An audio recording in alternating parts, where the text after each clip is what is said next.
about English subject and today's my topic is the kite. It is for the 6th class CBSE. Okay, and the kite it is from the Honeysuckle book. Honeysuckle book में की ये छोटी सी poem यहाँ पर है the kite. First of all tell me, do you like to fly kite in the sky? आपको पसंद है बच्चों काइट फ्लाई करना? Of course yes. बराबर है ना, सभी को पसंद है काइट फ्लाई करना।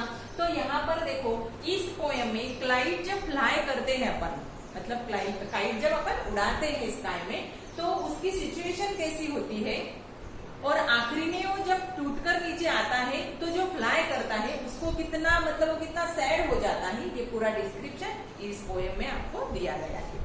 ओके, तो देखते हैं लाइन बाय लाइन क्या है। First of all I read the 4 line. How bright on the blue is a kite when it's a new, with a dive and a dip, it's a snap, it's a tail. Okay, देखो पहली 4 line में, पहले तो 2 line में क्या, 2 line का क्या meaning होता है ये मैं आपको बता देती हूँ। How bright on the blue is a kite when it's a new. देखो जब मार्केट में से अपन काइट लाते हैं, न्यू काइट जब अपन लाते हैं तो वो काइट कैसा रहता है, बहुत ही ब्राइट रहता है। ब्राइट समझता है ना आप लोगों को, मतलब फ्रेश लगता है, फ्रेश दिखाई देता है। और वो जब ब्लू स्काई में जाता है, मतलब ऊपर जाता है, तो और भी वो ब्राइट दिखता है, मतलब चमकदार दिखता है। क्या मीनिंग हुआ देखो, जब अपन न्यू काइट लाते हैं मार्केट में से खरीद कर, तो वो जो काइट है वो ब्लू स्काई में जब जाता है तो बहुत ही ब्राइट दिखता है, मतलब चमकदार दिखता है। Now next, with a dive and deep, it's a snap, it's a tail. फिर देखो अपन क्या करते हैं, उसको धीरे से क्या करते हैं, ब्लू स्काई में छोड़ देते हैं उड़ने के लिए, बराबर है। तो वो क्या होता है, ऊपर नीचे आता है। ये सब एक्सपीरियंस आपने किया भी होगा, बराबर है। तो देखो डाइव एंड टिप मतलब ऊपर नीचे आता है, कभी नीचे आ जाता है, फिर ऊपर जाता है। जैसे वाइंड ब्लो होती है उस तरीके से वो भी क्या करता है, ऊपर नीचे आता है, और उसको अपन कहते हैं गोता खाना, बराबर। काइट और डाइव एंड टिप मतलब ऊपर नीचे आना, गोता खाना। और वो उसकी जो टेल रहती है, काइट को टेल रहती है मतलब पूंछ उसकी, बराबर है। तो वो पूंछ भी क्या करती है, ऊपर नीचे आती रहती है। इस 4 लाइन का मीनिंग आपको समझ में आ गया। क्या बताया मैंने, जब अपन न्यू मार्केट में से न्यू काइट लाते हैं तो जब अपन ब्लू स्काई में ऊपर छोड़ते हैं तो बहुत ही ब्राइट दिखता है, मतलब चमकदार दिखता है। वो जब अपन ऊपर छोड़ते हैं तो डाइव एंड डीप होता है, मतलब ऊपर नीचे जाता है, गोते खाता है। एंड उसकी जो पूंछ रहती है मतलब टेल होती है, वो भी उसी तरीके से उसको सपोर्ट करती है। Clear everyone? Now next, then soars like a ship with only a sail, as over tides of wind its rides. देखो इस 4 लाइन को देखो अभी। then soars like a ship, आपने सभी ने शिप देखा होगा, जब ओशियन में या रिवर में छोटे बड़े ऐसे बोट जहाज रहते हैं तो वो क्या करते हैं, तो वहां पर वो जब चलते हैं तो जो पानी की लहरें रहती हैं, तो वो शिप भी उसके हिसाब से क्या करते हैं, ऊपर नीचे आते हैं। जब वो पानी में उड़ान करते हैं ship with only a sail as tide समझता है ना आपको, पानी में टाइड होता है मतलब भरती होती, अपने लैंग्वेज में अपन ऐसा कहते हैं, मतलब ऊपर नीचे। तो उसी तरीके से काइट की भी स्थिति रहती है, जिस तरीके से पानी में शिप की स्थिति रहती है उसी तरीके से ऊपर स्काई में काइट की स्थिति रहती है। As over the tide of a wind it's a ride, climb to the crest of a gust and pulls.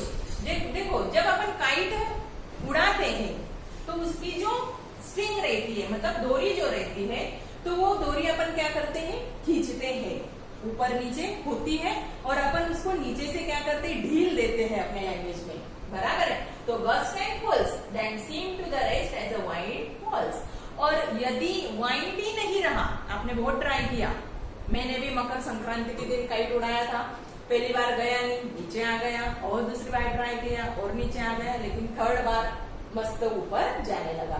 उसी तरीके से अपन क्या करते हैं, जब यदि वाइंड है मतलब एयर जब रहती है तो अपना काइट क्या होता है, ऊपर फ्लाई ओवर होता है। और वाइंड कम हो गया, ऊपर जाने के बाद क्या हो गई, वाइंड यदि कम हो गई तो क्या हो जाता है, वहां पर अपना काइट भी रेस्ट करता है, मतलब थोड़ा उसका स्पीड कम हो जाता है। Clear everyone?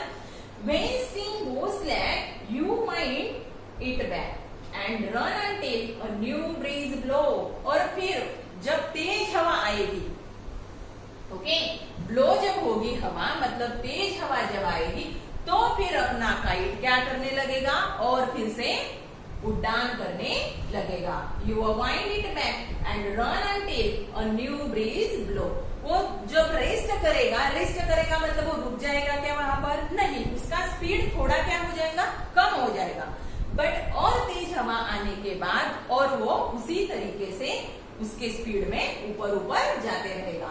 And its wing fill and up it goes. उसके जो विंग्स है मतलब सपोर्ट रहते हैं उसको, जैसा मैंने टेल बोला पहली बार, बराबर, तो वो उसको क्या करते रहते हैं, अप एंड डाउन करने के लिए सपोर्ट करते हैं. How bright on the blue is the kite when it's new. देखो, ऐसा ही एक न्यू पतंग है जो अपन ने लाया है. ब्लू स्काई में जाने के बाद वो अपने को बहुत ही चमकीला लगता है, फ्रेश लगता है, बट बाद में क्या होता है, बट रैगडर्स थिंग, रैगडर का मीनिंग है बैड थिंग्स, लेकिन वो पसंद नहीं है अपने को.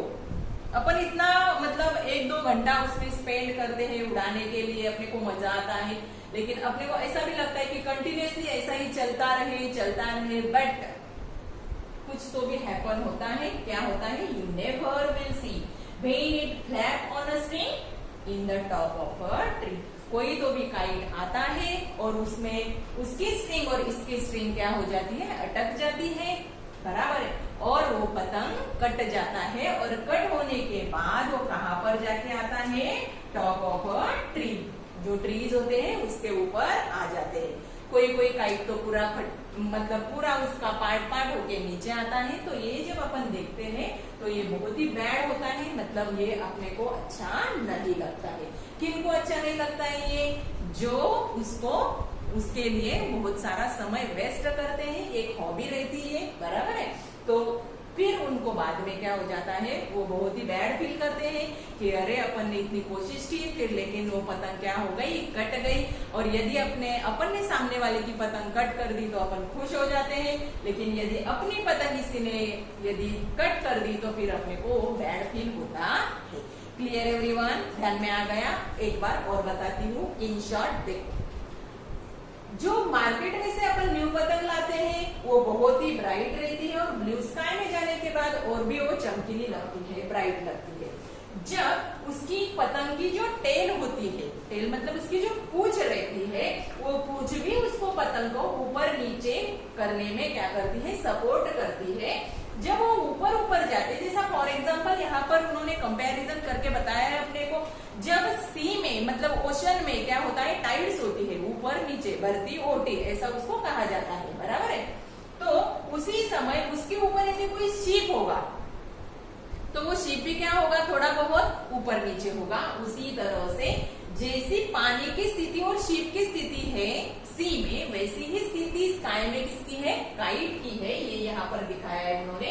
Climb to the crest of the bust and pulls. डोरी खींचने के बाद भी जब अपन उसकी क्या करेंगे, स्ट्रिंग खींचेंगे नीचे, तभी भी वो वैसा ही अपने को फीलिंग उसकी होती है, मतलब अप एंड डाउन पोजीशन उसकी दिखाई गई है.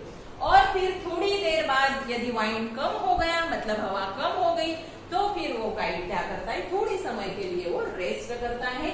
और ऐसा रेस्ट कब तक करेगा, रेस्ट करना मतलब रुक जाना क्या नहीं, मैंने पहले भी बताया आपको. रेस्ट करना मतलब उसकी स्पीड क्या होती है, थोड़ी कम हो जाती है. और कम होने के बाद ये पोजीशन में वो कब जब तक आता है, जब तक और ब्रीज ब्लो ना हो, मतलब तेज हवा नहीं आई, तो फिर वो वैसे ही पोजीशन में रहेगा. और धीरे धीरे फिर कहाँ आ जाएगा, वो नीचे आ जाएगा. ओके, उसकी जो विंग्स होती है वो अप एंड अप होती जाती है जब तेज हवा स्काई में आती है. और फिर उन्होंने बोला है कि ऐसा एक न्यू पतंग रहता है कि जो अपन बाजार में से लाते हैं, बहुत ही चमकीला रहता है.